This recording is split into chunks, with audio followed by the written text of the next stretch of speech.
once you've got your dog going out on the line, you then want to start to get other people throwing dummies for you. So what you can do, dog's attention, slap the dummies, and if you watch the dog now, the handler is pointing out, and as I throw one,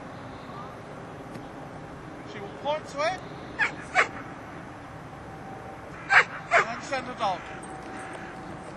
The dog goes straight out on the line, whistles for the dog to come back, crouches down low, dog comes in, takes the dummy.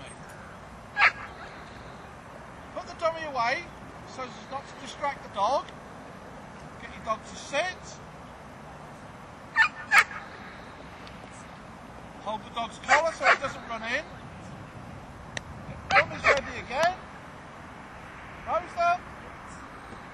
Now you can tell the dog to fetch.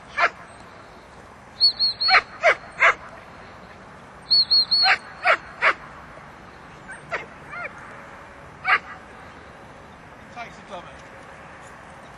Okay?